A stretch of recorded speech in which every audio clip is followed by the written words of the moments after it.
Kaya to Pak Den iki bersyukur nek wis duwe garwa siji wis rasa golek liyane. Soale biasane nek ana sinden-sinden ayu anyar mesti wis motone wis ijo. Motone sapa? Jenengan bingung lek gondeli. Kok sik to? Kowe iki rene iki sing ngusulne aku lho, kok malah nyampluk raiku iki piye maksudmu kuwi? Mbok ngelem iki lho Pak D iki piyayine iki jujur, prasaja, ra neka-neka apa piye ngono ra. Loh, niki berdasar ceritane Bu Kesi jaman enom. Jenengan mboten ngertos Bu Kesi pun buka IP jenengan pas ten YouTube. Nggih napa Bu? Nggih to Bu? Dek Ante. Dalam Bu Pak Cahyo Kuntadi kuwi sejatine ora tahu pengen duwe pikiran arep wayuh meneh ora enek kecuali siji karo Elisa. Kowe tak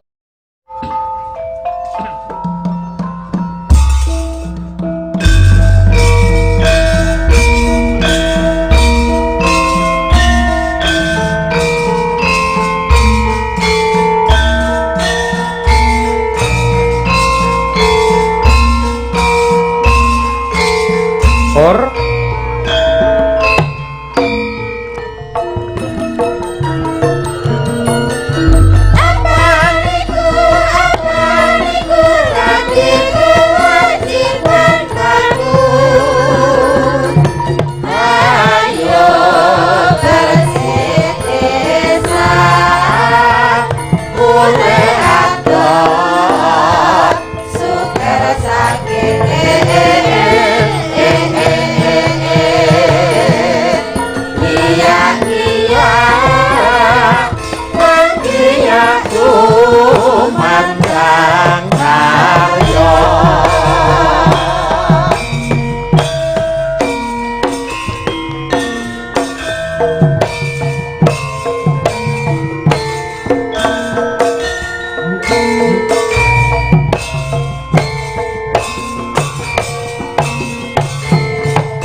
sembah nuwun. Iya, ya ri palungguhan iki gandeng dipundhut lakone ya kuwi babat Wonomarta iki lakon dawa diaturake lelagon siji mbaka siji. Ya, luwih dhisik aku tak nyuwun pambiyantu karo Ibu Sukesi Rahayu men ngaturke salam hormat lan matur nuwun marang kabeh para warga masyarakat Mbanaran. Coba jumenenga dhisik Bu Kesi, kurmati nganggo arum Bali. Mangga.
Matur sik Bu Kesi. Injih Pak Dalang. Sugeng dalu. Assalamualaikum warahmatullahi wabarakatuh.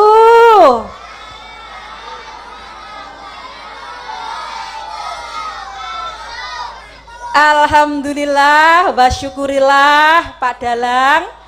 Dalu niki kula jan remen sanget. Ning ingkang sepisan kula badhe matur kalian Bapak Kepala Panitia wau Pak Dalang. Pak, panjenengan pun kuatir. Jenengan wau pas nyambut wonten mriki lek kuatir. Bu Kesi daharanipun nyuwun ngapunten mengke mbok menawi mboten enak. Salah jenengan Pak. Kepara daharan wonten ing Tuban mriki khususipun wonten niki wau pundi desa? Banaran. Banaran. Wah, jan enak-enak. Jenengan preso kesenengan kula, Pak. Lodo, ayam kampung niku istimewa. Niku biasane entene teng Tulungagung griya kula ning teng Banaran mriki alhamdulillah kula saged menikmati hidangan ingkang sanget luar biasa Bapak Ibu. Pramila kagem utaminipun ibu-ibu ingkang masak wonten mriki mrika kula ngaturaken panuwun ingkang tanpa upami awit dalu niki pangananipun hidanganipun eco Pak. Nggih. Tur ramung enak muga-muga daharan sing didahar karo kabeh para tamu iki bisa membawa berkah lah kuwi lho. Leres Pak Dalang. Ibu-ibu le masak ning jero ki wis dipandhegani karo Bu Inggi, piye to carane bisa gak dadi daharan sing sehat? Dadi daharan ingkang manfaat, dadi daharan ingkang berkah. Karo masak mesti ora ditinggalke disambi solawatan. Dadi karo marut kambil ngono kae Bu Kesi. Mesti Allahumma sholli ala Muhammad ya Rabbi sholli alaihi wasallim. Mesti karo solawatan. Ngoten Pak. Oh to, sing jenenge klopo diparu lak terus dadi ampas. Leres. Ampas engko diperesi, karo meresi ampas iki karo selawatan. Allahumma sholli ala Muhammad ya Rabbi sholli alaihi wasallim. Sak wayah-wayah metu santene putih. Kuwi akhire dadi panganan, dadi bumbu sing kebak ing reh barokah. Lho ngono kuwi. Lah ora masak sing diomone lanangan ae. Ngono kuwi sing mari ra berkah ae. Nek bojoku semene, aku semene. Lah ngono kuwi marai dadi panganan, dadi penyakit lak ngono kuwi ora. Nggih. Bu Inggi Piyayi Putri parandene dadi pengayom ana ing Laladan Sidoarjo khususe ing Banaran lho kaya ngono Bu Kesi. Leres Pak Dalang, Bu Inggi minangka ibu kepala desa senadyan to piyayinipun putri nanging tandang tandukipun ngedap-ngedapi nglangkungi para priyayi kakung. Buktinipun sedaya kegiatan ingkang lumadi dalu menika saged kelampahan kanthi sae dipun bantu dening segenap warga masyarakat lan ugi Bapak Panitia. Pramila Bapak Ibu, kula minangka wakilipun kanca-kanca kru Madangkara ingkang dalu menika panjenengan dawuhi nglipur warga masyarakat Banaran nderek ndedonga mugi-mugi warga masyarakat Banaran tansah pinaringan katentreman lair batin. Amin. Murah rezekinipun. Amin. Gampang anggenipun golek sandang pangan. Dipun paringi keselamatan donya prapteng akhir ayem tentrem keluarganipun. Amin ya rabbal alamin. Sampun Pak Dalang. Nggih, lha iki sisan gawe menika enten dawuh saking Bu Kades. Saking Ibu Kades Bu Inggi nyuwun gending pepiling kagem sedaya warga masyarakat Desa Sidoharjo. Nah menika mboten namung Piyayi Banaran ning sedaya warga masyarakat Sidoharjo mergo ning Desa Sidoarjo ki wayangi maindit.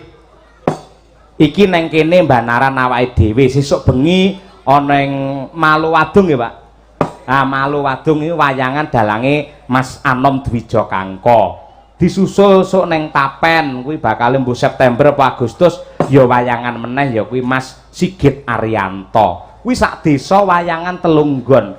Tegese Piyayi Sidoarjo kene adalah salah satu promotor kelestarian budaya Indonesia wayang kulit. Tepuk tangan untuk masyarakat Sidoarjo.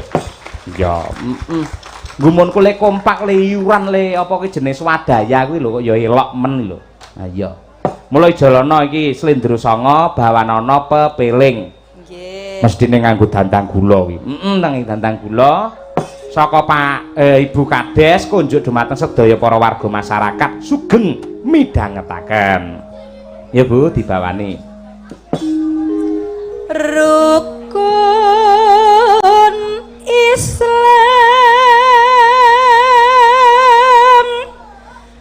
kang lima puniki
tembang menika ugi kula aturaken dumateng Rajek Wesi Far jual beli kambing nenggih Bapak Aryo. Wah nggih.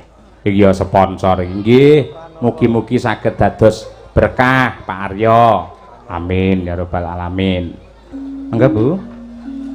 Ramadan nindakno pasa Halo papat zakat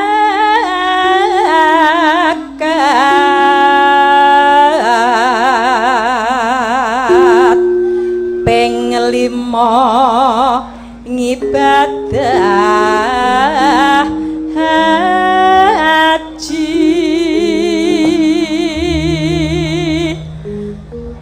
rukun Islam sampurna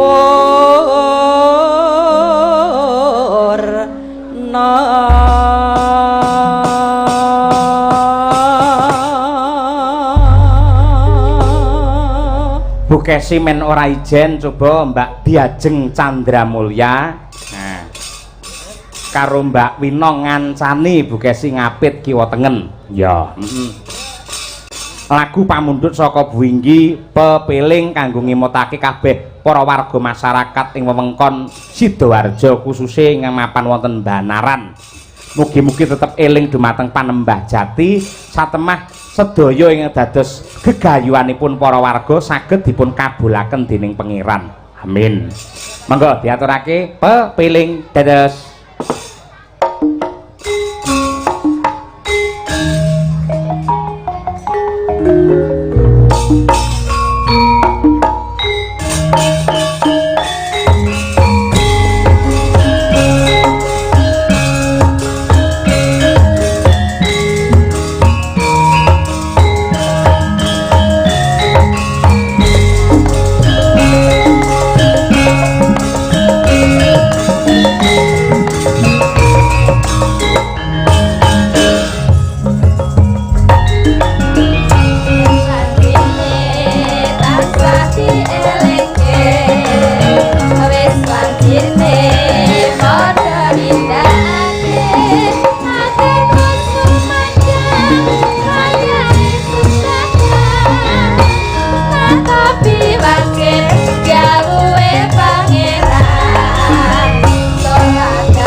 iso jangkepe prayogane ditandur ya sembrono iku perintah agama nyelingono ning donya mung sedela saperan tangannya pasrah sing kurasa yen kebarang besok munggah suwarga.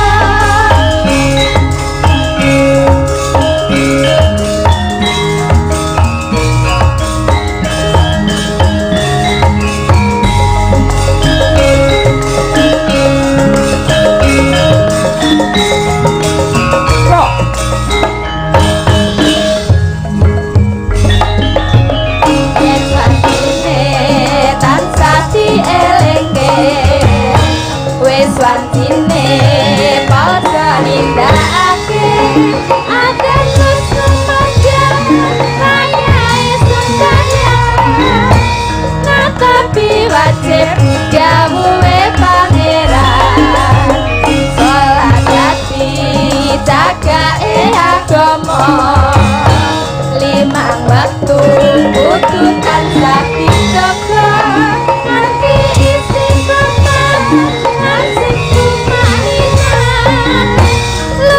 sempurna yen berjamaah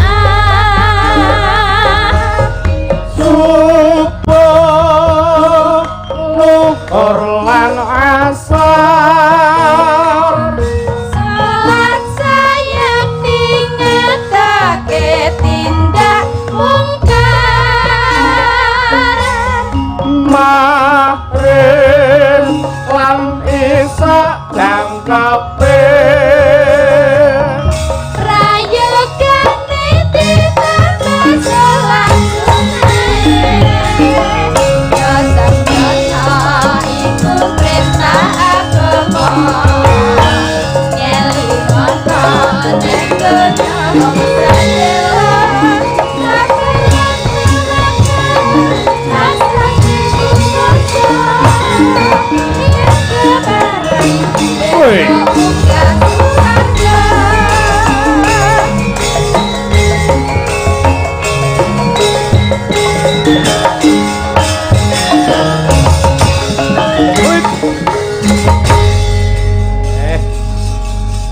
Matur sembah nuwun.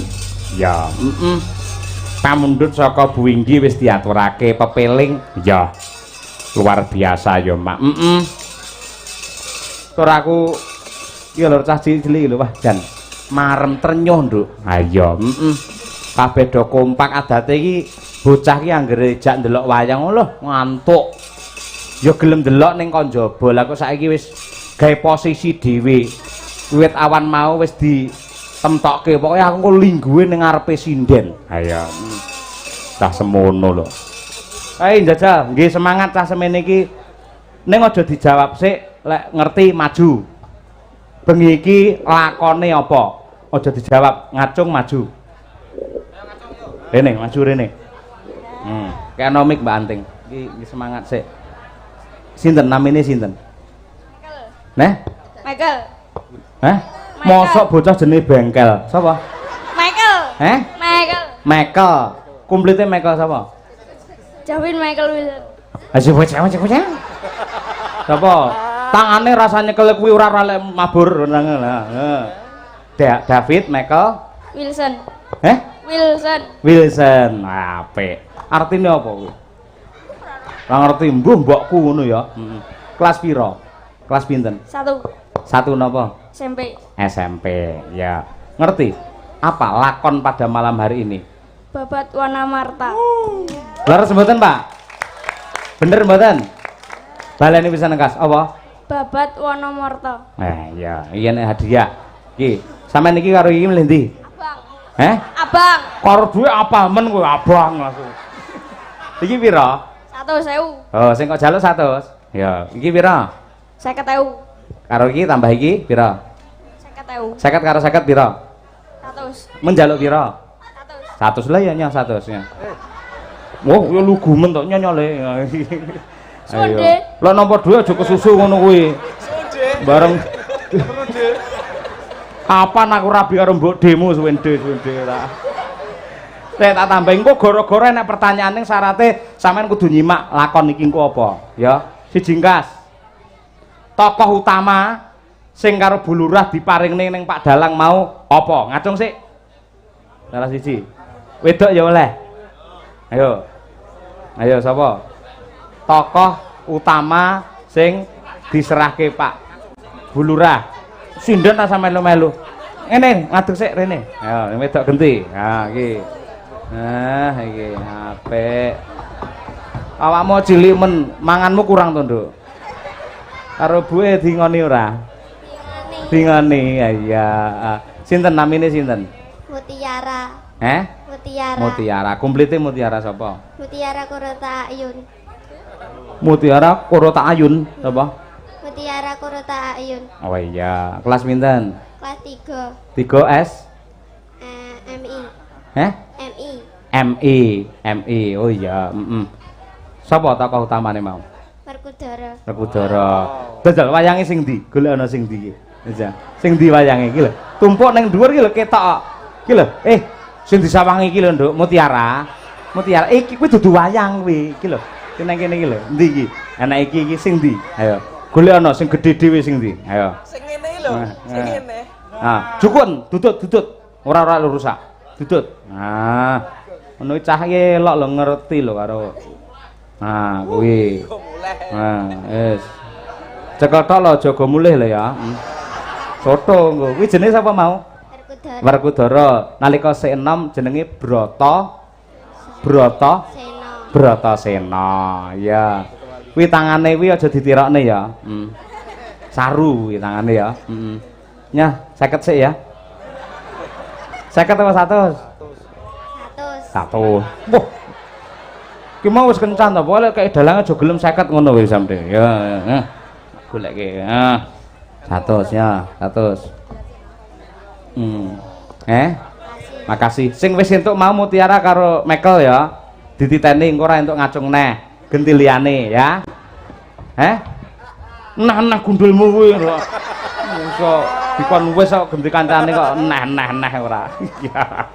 Terima kasih. Engko pokoke nggatekke lakon. Engko gara-gara udakara jam 2 engko tak takoni neh. Tur iki engko hadiahe 2 kali lipat. Ora mung 100 ning 75 ya.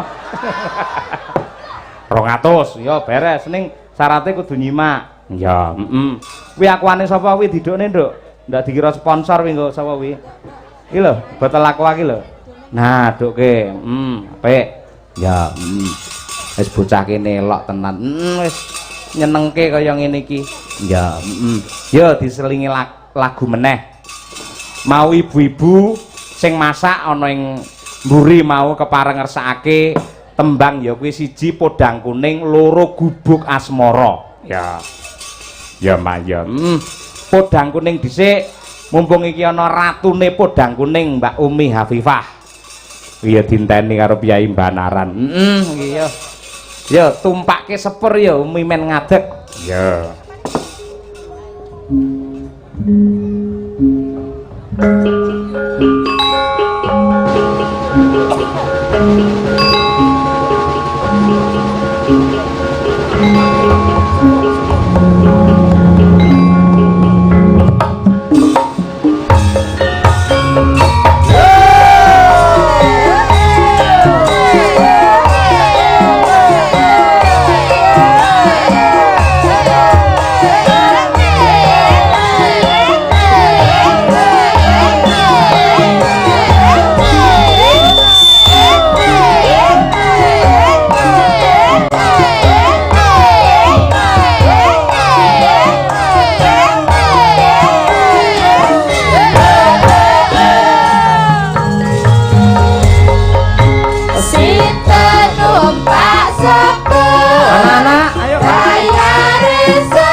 Terima kasih.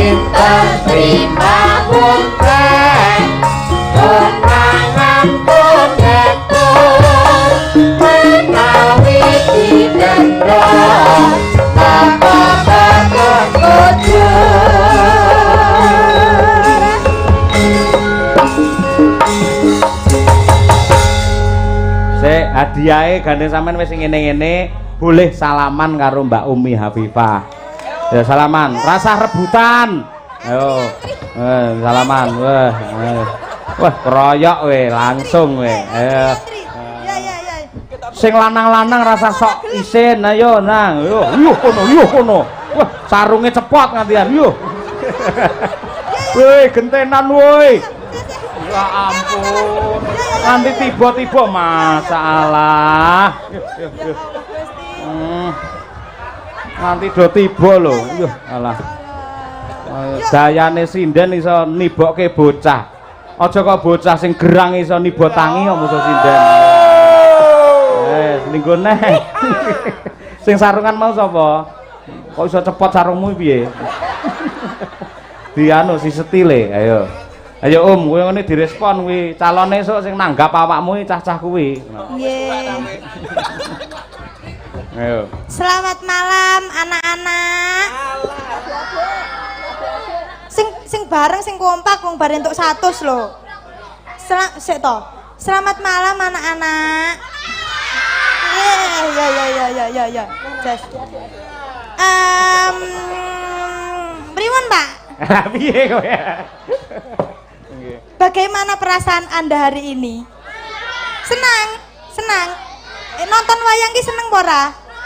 Seneng. Oh iya. Sok ben nek gedhe pengen dadi apa? Dadi dalam ojo. Sing niku pengen dados sopir ya, Pak. Ya apik kuwi menghantarkan penumpang kemana-mana kok. Awake dhewe tanggapane ndi-ndi tanpa sopir ya ora jalan. Ayo. Pokoke sing penting sinau sing pinter. Ojo pacaran sik ya, ojo pacaran tirunan Mbak Umi iki lho. Tirunan Mbak Umi. Mongso nggugu ora. Heeh. Tapi salam hormat neh karo para lenggah sing sepuh-sepuh. Wilujeng dalu bapak-bapak, ibu-ibu, para pamirsa sedaya. Lho. Wilujeng dalu Pak, Bu. Dalu. Ning ngaturaken panuwun nggih Pak Dalang. Iya no. Kula ngaturaken panuwun ingkang tanpa upami dumateng Bapak Ibu sedaya sampun kersa mengapresiasi kula sak rencang Madangkara.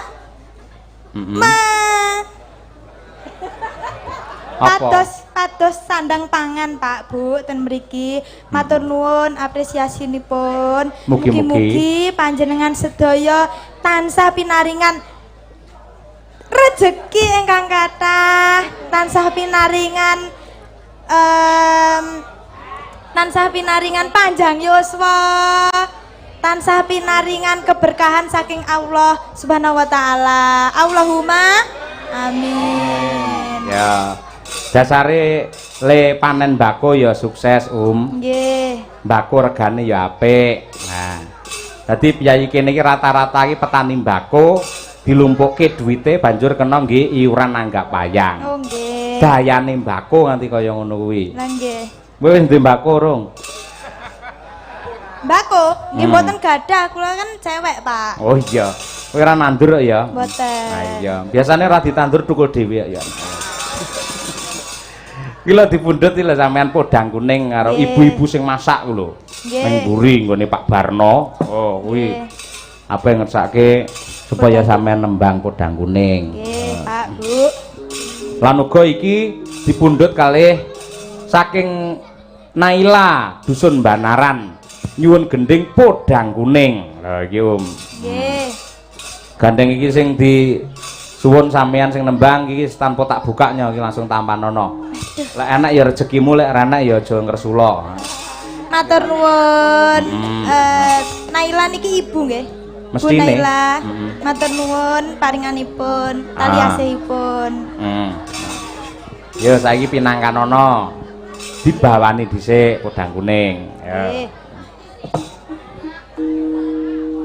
Natian wujud temong peksi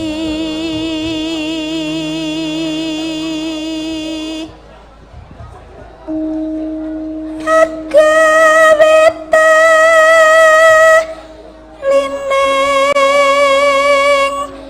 bro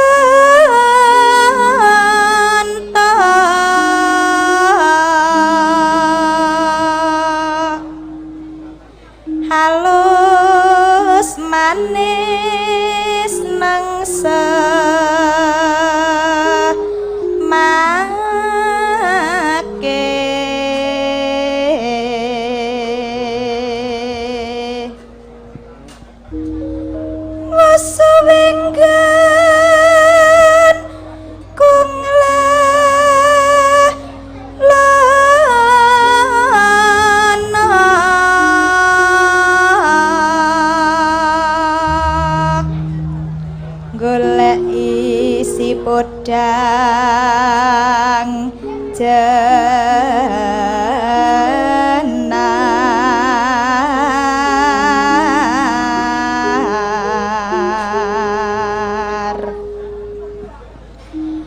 ipe bunga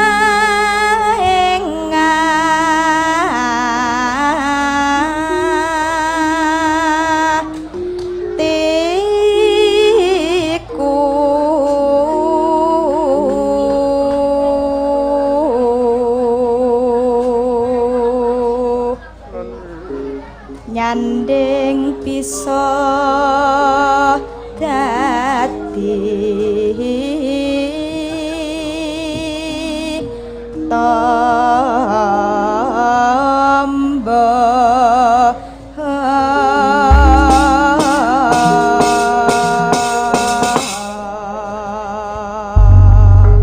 matur nuwun yo diaturake digarap alusan dhisik sepisan nggo langgam kedua ndangdutke ya podang kuning dados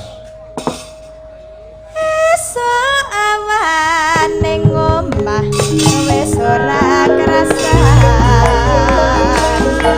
luyuran anggolek sing tak sayang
Terima kasih Genduk Umi Hafifah. Ya, menika kula wau ugi kula aturaken dumateng sedaya para takmir masjid lan ugi musala ingkang kala wau kula kalih kanca-kanca nderek jamaah wonten musala Al-Ikhlas ana daleme Pak Yamuhar. Ya, lan ugi kula aturaken dumateng sedaya para moderator lan ugi pandemen YouTube wonten ing Kuntadi Channel mliginipun Pak Dwijo, Pak Joko Warsito lan sedaya kemawon ingkang boten saged kula aturaken setunggal mbaka setunggal kula ngaturaken panuwun.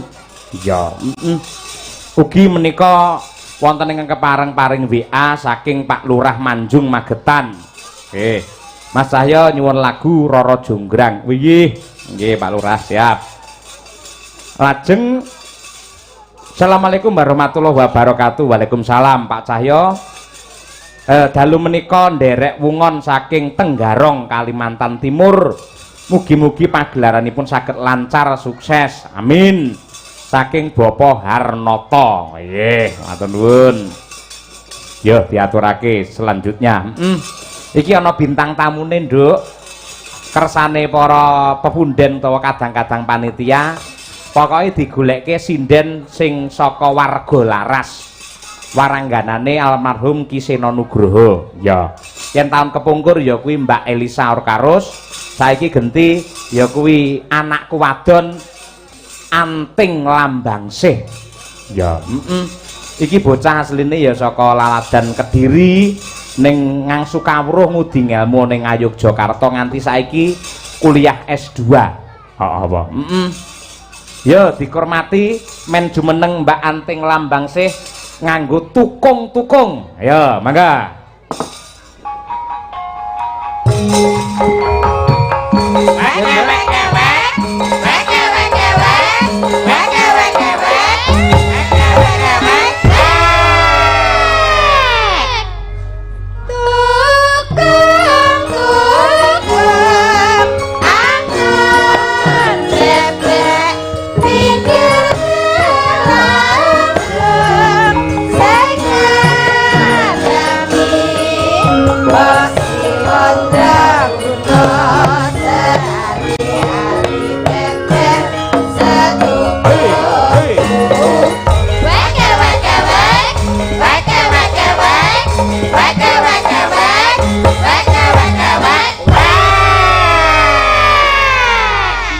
Sugeng dalu Nduk Anting Lambangsih. Nggih, sugeng dalu Pakde. Pakde Sucahyo Sutadi. Ora ngangge sasu-sasu ora. Oh nggih. Nyeluk aku Pakde atiku wis ora trima. Lah kok Lah kuwi sik enom umurku lagi 42. Kok iso ngundangku Pakde tuwa banget ora. ora, Pakde niku kan koyok bahasa terhormat untuk bapak yang anunya gede. Maksudnya Kowe tak pukul lho. ora, maksudnya itu itu anune gede. saya tuh salah mengucapkan bukan anu, tapi kawruhe gede, opo-opone gede, ngoten lho Pak. Ha iya. Lek kawruh gede monggo, Nggih. pengalaman gede monggo. Nggih. Nek bab anune gede urung karuan kuwi. Kok iso lho piye to karepe? Lah ya anu kan ra jelas apa ngono. Kula wau ajenge nyebut kawruh ku malah kleru anu mau lho. Lah iya. Pak De, sakderengenipun niki wau kan wonten kabar duka, kabar duka saking masyarakat Jogja. Dalu niki wau jam 8 kurang masyarakat Jogja itu terkena bencana gempa bumi. Tenan. Nggih, gempa Berapa bumi nggih? magnitudonya itu sekitar 6,4 skala Richter. Terus titiknya itu ada di 86 km dari Kabupaten Bantul. Dan niki wau kabare kathah sangat sing wonten kerusakan ngoten niku. Nggih nyuwun pandungane sedaya warga masyarakat Bayaran nggih. Oh salah. Banaran. Banaran. Banaran sing bakal mbayar awakmu Nggih. maksudnya. Nggih nyuwun pandonganipun mugi-mugi kanca-kanca kita sadaya, sedulur sederek-sederek kita sadaya sing wonten ten Yogyakarta diparingi keselamatan nggih Pak, Bu. Amin. Nggih. Kos-kosamu piye kabare? Alhamdulillah sing rusak WC-ne. WC-ne tok bupet. Lemahe munggah. Lemahe munggah. Ah iya ora trimo mendino kok dodoki ya munggah lemahe ora. Aku meng 2 dina pisan kok. Nah iya. Ya semoga-moga kabeh pinaringan wilujeng selamat ngono ya, Nduk. Ning aku nderek ngluruske ora kok terus kabar duka iki ora. Lah napa Pak De berarti? Lah pancen Indonesia ya berita duka ngono. Oh iya, berita Mergo duka. duka ki yen basa Jawa kuwi dadine nesu Oh, salah berarti. Salah. Dadi basa Jawa kuwi pancen beda sithik, artine beda. Yen diungkapkan dengan bahasa Indonesia karo basa Jawa kuwi sok-sok artine beda. Berita duka, duka tegese bersedih. Lek duka basa Jawa kuwi dadine nesu. Oh nggih, ya wis rasa duka-duka makane jenengan kian. Ora kuwi nglurusne awakmu kuwi lho. Oh nggih, berarti iki ilmu tuwek lho iki ilmu tuwek. Ilmu tuwek, kowe nyinau basa Jawa kuwi paribasan kok oyaki malah saya adoh, kok unggahi malah saya dhuwur. Mergo yen ora permana basa Jawa ki nadyan artine kuwi beda, sok-sok pengungkapane iki meh padha. Oh nggih. Dengkul karo dangkal kuwi wis beda, gitu. Wuru karo wuruk ki wis beda. Yen wuru ki mendem, wuruk ki piwulang. Jeru karo jeruk kuwi wis beda. Jeruk ki dalam, yen jeruk ki buah-buahan. Turu karo turon kuwi ya wis beda, ngono kuwi. Turu karo turon, nek turu ki mlumah. Mbok mlumah apa wis ra eling lek turon iki sik klekaran ngono lho maksude. Nggih, nek kelapa kalih kepala kalih kepala benten. Kepala kalih kepala niku benten. Beda yen kepala pimpinan kepala diantem ndase kuwi kepala. Nggih, ngaturaken sugeng dalu dumateng sedaya warga masyarakat Banaran. Bener to Pak De? Bener. Sidorejo, Sidoharjo. Kabupaten Kecamatan sik no. Oh, kecamatan pundi niki? Senori. Seroni. Oh, Senori. Kok angel men to aku? Angel aku lagi pisan iki rene kok. Senori Kabupaten Tuban. Leres to Bu, Pak? Mboten pahang dikelongi lho Pak, meng kleru sithik kok. Imang dalange nek briefing ya wis kono engko lak pas-pas dhewe. Ah iya, biasane ngene mbok petenge pas-pas dhewe kok ngono ya. Ora perlu briefing ngono iki spontan wae. Dasare upamane arep dilongi ora mungkin wong karo panitia wis dilunasi 3 dina kepungkur. Nggih wong Bu Kesi nih kala wingi nggih kula matur. Bu Kesi kan ngendikan, "Nduk arep di DP mboten." Pun Bu wong kula percaya kalian jenengan nek Pak Cahyo kula mboten percados ngono kuwi. Soalnya mesti kurang kok bayare. Sik, bedane aku karo Bu Kesi lho apa? Kok iso sing ngenehne aku terus kurang iki lho ketemu pirang perkara ngono lho. Aku iki jujur-jujure wong lanang lho aku iki. Masamu ora. Nggih, Pak De Sucahyo. Heeh, apa Suanting? Ayo. Nggih, niki wau dalu kan Ibu Kesi kalih Dek Umi kan sampun ngaturaken dedonga. Sing penting diparingi lancar rezeki. Amin. Nah, rezeki niku kan ora mung dhuwit nggih Pak, Bu. Rezeki ki ya ana sing kanca sing apik, terus ana keselamatan niku ya wis termasuk rezeki. Salah sijine juga kesehatan. Kuwi rezeki sing nomor pira? Siji, gene pinter. Iya. Nek umpamane kowe kon milih rezeki lek ana kesehatan, to, ana kepinteran, ana sing berupa dhuwit. Yen kon milih kowe sehat karo dhuwit milih ndi? Sehat lah. Dadi dhuwit ora? Sehat terus dienggo golek dhuwit. Ora kudu salah siji kok terus aku baru sehat terus dhuwit lho. Kowe milih sehat apa milih dhuwit? Nomor 1 lho. Heh. Duit apa sehat ayo? Le ngeracun bapak ibumu kaya ngono kuwi to, Pak.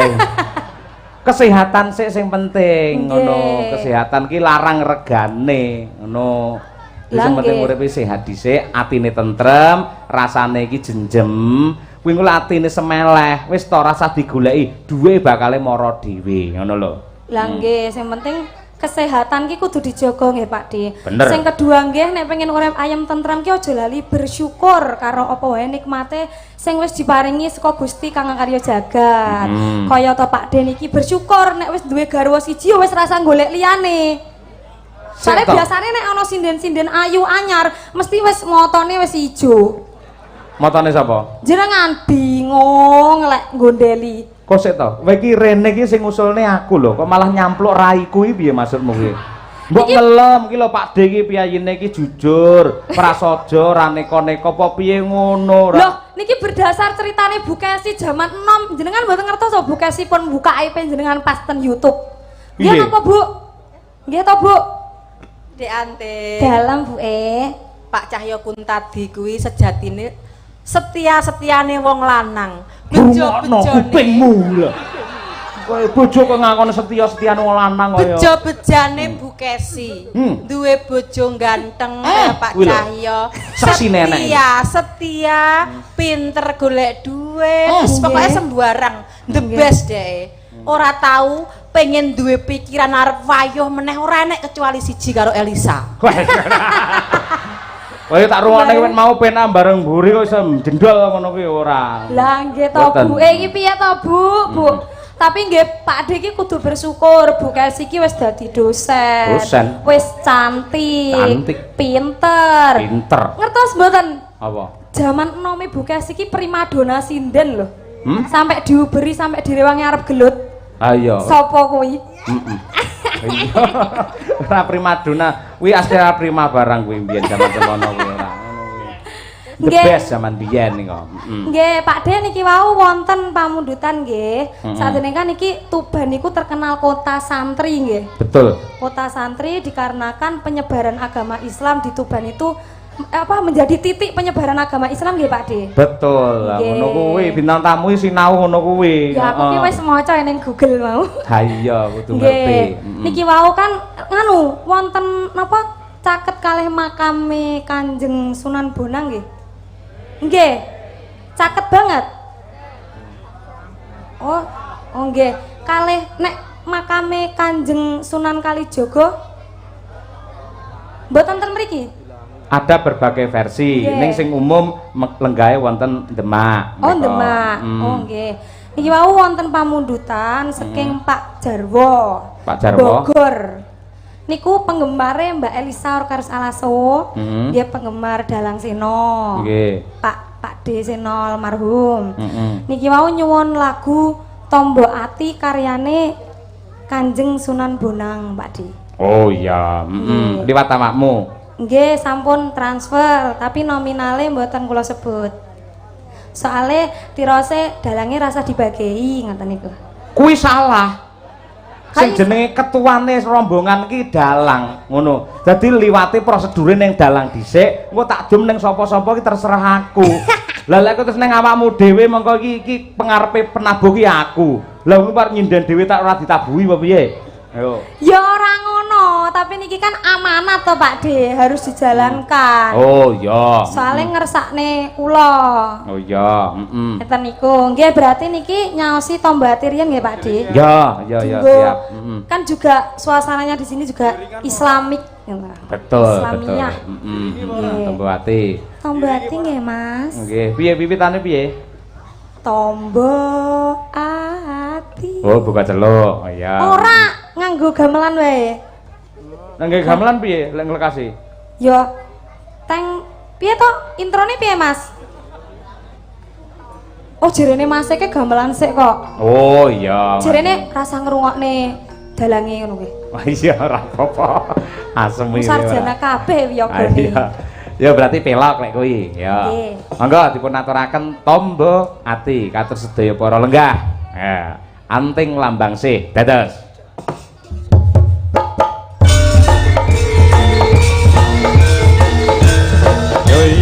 Yo.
Bareng yuk.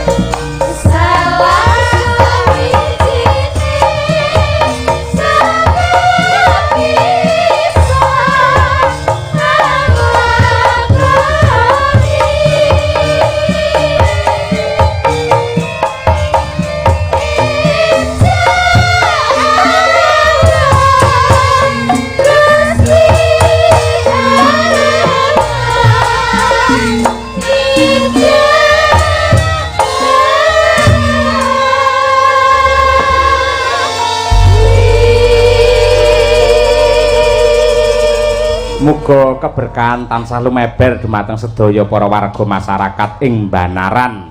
Amin. Amin ya rabbal alamin. Apik seneng aku, Nduk. Masa? Iya, suaramu ki pancen luar biasa, suaramu ki antep, suaramu ki ungkul. Mula ya ora aneh ramokal mbiyen ditresnani karo suwargine Mas Sena Nugroho ki tenan. Alhamdulillah. Makane dijak. Ora mung ngomong opak apik tok. Lah iki genah tak jano kaya ora. Lah iya. Pak D. Apa? Niki wau nggih wonten pamundutan melih. Apa kuwi? Saking Pak Gino Baladewa. Heeh. Niku nyuwun tembang memane ning kula kalih Mbak Diajeng Chandra. Wah, ya. Sampun transfer kula mengke kula bagi kalih Mbak Diajeng Chandra. Wis kono, dumen dhewe kono. Oke dong. Lho Mbak, nek karo dalange piye? Napa? Pengalamanmu nek bab cuan. Bab cuan. Sik. Sing jujur ae no. Jujur nggih. Jujur iki. Kula nek bab dalange. Kula dereng diparingi, Mbak. Oh, dereng. Nek kalih Bu Kesi, kula dibagi terus kalih sinden-sinden. Masya Allah, Bu Kesi jan berhati mulia nggih. Loh, pancen manajemen iki ngono kok. Aku sak jek jumblek ora tau nyekel dhuwit. Oh nggih. Mergo mbiyen tau aku nyekel dhuwit anggere wong wedok tak kei kabeh. Mergo gampang raisanan aku iki. Alah wong wedoke sapa jajal? Ya sapa wae ngono. Pokoknya sapa wae sing melas langsung diparingi kan Iya. Mbak Anting, dalam nganti ora tau nyekel dhuwit to, tekan Mojosongo bensin entek nyurung motore. Oh ki tenan, kuwi pas ulang tahun kuwi. Surung motore. Nyurung ayo. Kok iso nyurung lha napa mboten kalih Bu Kesi? Tak tinggal ning omah. Biasane lak aku ning dompet enek 200 300. Nggih. Lah ngono karo Bu Kesi biasane dijupuk terus nggih blonjo apa-apa ki ramong aku. Ngerti ku ya enek duwite. Lah medundunan Mojosongo ki terus aku kentekan bensin. Wah, tak tuntun akhirnya enek apa ki jeneng eceran bensin ki lah. Nggih. Alhamdulillah, 2 liter Pak ngono. Baru dompetku tak bukai kari 1.000 rupiah. Asem. Tapi Pak Kangko Pak. Soalnya mirip. Iya adike padha wae. Oh, jenengan rayine. Heeh. Oh, berarti sak guwa garba. Sak guwa garba. Ya aku rayine ora raine, rayine. Rayi maksudnya rayi. Oh, berarti jenengan putrane Mbah Sukron. Iya. Masa ta? Ngopo? Jenengan putrane Mbah Sukron. Masa lanang mana? Kira penak lho omongane iki ora. Maksude sing manak ki mbokku, sing menek ki bapakku ngono lho. Ngono. Oh alah ngono to. Dadi dijelasno. Nggih, tapi Pak Cahyo niki berarti suami yang bener-bener royal kepada istri ngoten niku. Suami yang patut dicontoh ya Pak Cahyo Kuntadi. Lah kok iso, Mbak? Lah iya to, kabeh uang semua apa ya keperluan rumah itu sing megang kan Bu Kesi. Bu Kesi jan beruntung makanya Bu Kesi wau ngendikan lek Pak Cahyo adalah the best sedunia dan seakhirat. Amin. Dadi pamane aku karo Bu Winggi ya karo sekretaris ini diparingi ya bruk ngono ya. Langsung tak brukne Bu Kesi nyoki tanpa nono bruk ngono kuwi. Lah iya. Bruk metutuk sing ngebrukne aku sing metutuk Bu Kesi ngono lho maksudnya. Ngono nting-anting ora. Nggih Pak De niki memanikmu dibawani napa mboten? Ya dibawani sing komplit ngono. Iya. Nggih dibawani Pangkurinoso nggih Mas Gender. Oh iya. Pangkurinoso ki karyane Swargi Ibu Hajah Supatmi. Yen memanik iki karyane ya kuwi Om Sun Gondrong Tulungagung. Lah bapakku dhewe. Lah iya nembangke nggone pakmu mesti paseh kowe ora. Enggak lali. Ayo. Ya Pangkurinasa. Rina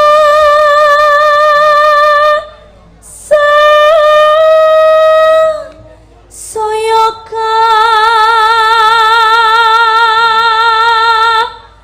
Rasa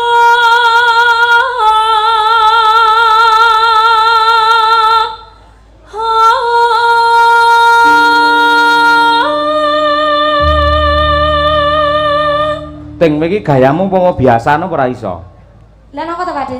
Ngopo kok lekekmu kok buka dadak ngono lho? Butuh sirkulasi udara. Wah iki arep nyinden mar tinju ora.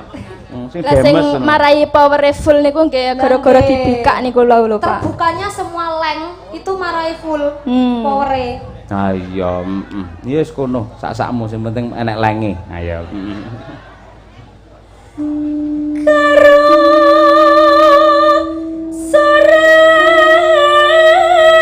sorasane hati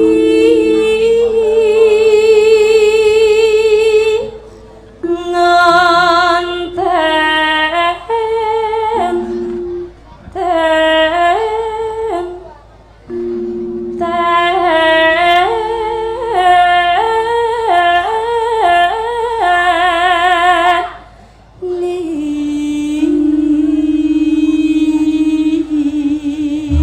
Sik, aku pengen sindenku nerokke jengkokmu ki mau. Ngente, iki sik, kabeh do ngatekke. Ayo. Ngente. Ayo. Ala aku isen ada budosan lho. Ora apa-apa, iki ciri khasmu apik iki ya, Ndang. Nganten Terus gatekne kabeh.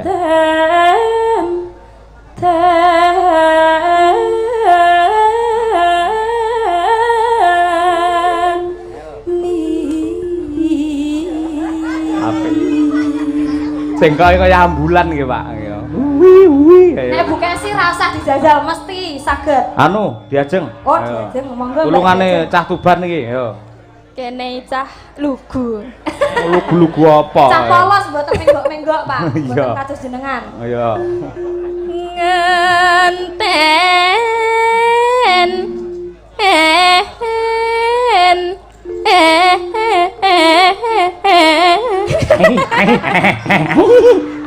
Wih, janjane nyinden apa kok kaya jaran malah. Angel lho Pak. Contonen iki lho, Mbak Tuti iki lho ngono iki. Ayo. Nah, iki lho. Wes, ngono. Nah, Ya, iki. Mbak Tuti. Nah. Pokok iso padha karo Mbak Anting, Joko Watir bar wayangan tak ambung sesuwe. Diambung sikut. Iya. Diajeng Dalem Kakak. rungokno Mbak Oh, Tuti. jis. Sinden ki ora kaya Mbak Tuti anteng tajem. Heeh. Lah iya. Sampeyan ki piye-piye kudu nurun aku. Oh, Iya. Awit mau ngentahi wae. Heeh, sinden anteng tajem kemampleng. Ter yo wibawa ya ora kaya aku nek wong iki. Iya. Bawa ora melu. Cemlorot. Mas Dar. Lah, Mas Dar. Pak De sindenmu lho, Pak De. lah ya ngono kuwi pancen iki obate keri kok kuwi ya. Mas Dar. Mas Dar. Tolong diduduk Mas Dar. Duduken. Wes ngono ora. Saya harus melihat dulu yang diduduk di mana. Mas Dar. Yang mana Mas Dar? Ibu-ibu niki Iya. putrane jenengan tutupi nggih talingane nggih Bu nggih. Wedine nek sawanen. Nggih. Makanya macicil lho, Bu. Ayo, Dik. Hangen kose. Nah. Oh, aku sengaja kok iya. Aku ini pertama sengaja ra iso gendalang kira perhatian karo aku. Perhatian, kene tak kampleng ora. Bapak Yaya. Ada. Mbak Anteng sekali lagi sedikit aja. Aduh. Oh iya. Iya. Mas Dan. Ngenten. Bob, saya sudah bisa. Oh iya. Saya kan sinden cerdas. Oh iya. Kuwi janjane sinden apa tukang parkir habub ora. Mas Dan. Hangen. Ini belum Mas Dar permulaan. Saya memang seperti ini. Untuk mencapai nada yang bagus harus ada proses-proses. Perhatikan dia jeng. Izin. Anteng. Dalam. Lihat Mbak Cuci. Cuci piring ayo. Saya harus begini biar pernapasan itu agak lega. Mas Dar sekali. Sabang bayi. Sabang.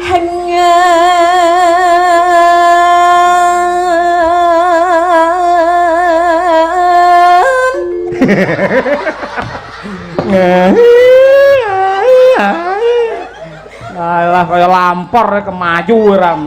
Pak Yoyo. Suaramu lho. Sinden istimewa ora kaya aku bengi iki. Oh iso. Sapa to sing arep nandingi aku bengi iki? Istimewane apa? Pacare Pak Lurah. Sedaya mawon manggatekke. Nggih Jogobaya. Dongko sapa wae? Ayo. Pak Jogobaya monggo menawi badhe ndekemi Mbok Rondo. Engen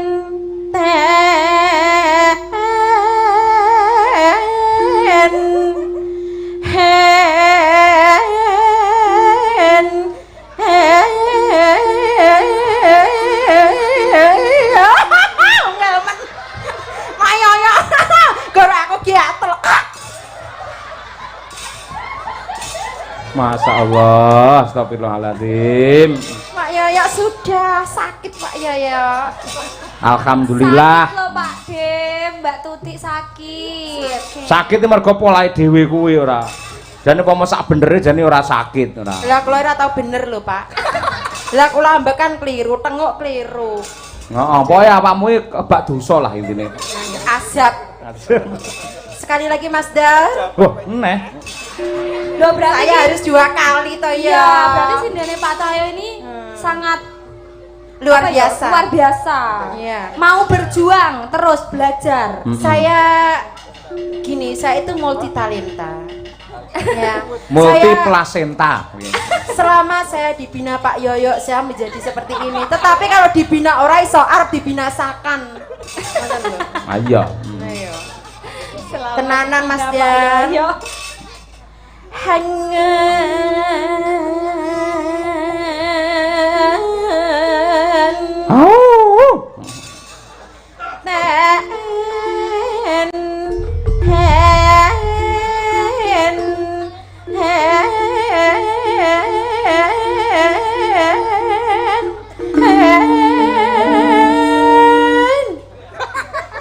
Medun. Ya munggah medun iku proses Pak Yoyo. Prosesnya munggah dhewe.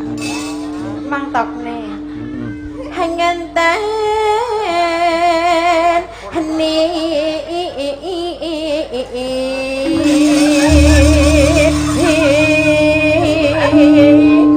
Bajing loncat. Wes Tik, mangan Tik. Baiklah, tepuk tangan untuk Mbak Tuti. Wah, piye ya? Iya, cinta banget. Ora enek wong iso kaya aku. Sidan Lah biasa itu loh, iso. Pak De. Reneng. Pak De sifat-sifat loh Bu Tuti. Iya, tanggap leluhur nang kene pancen. Oh barang antik kok ya. Nggih, karena kan setiap sinden punya cengkok sendiri-sendiri. Ayo lah kuwi remuk kuwi mau ora. Iya. Nggih, mboten to Pak De. Remuk wae bosok lek kuwi mau ora. Ya.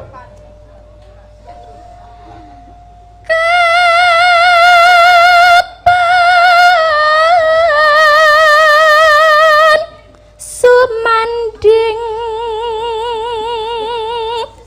sisihmu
Oper anting.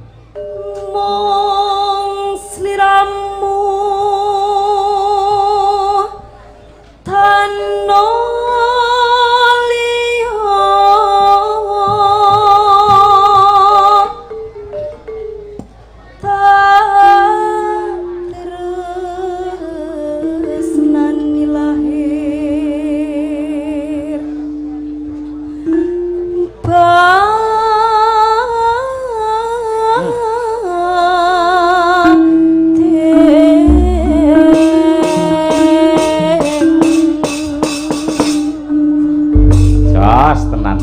bocah suarane antep sugih cengkok ya nggih niki inspirasine nggih Ibu Kesi oh iya lek kowe golek inspirasi Ibu Kesi pas lek Mbak Tuting ngenak sasar susur kowe ora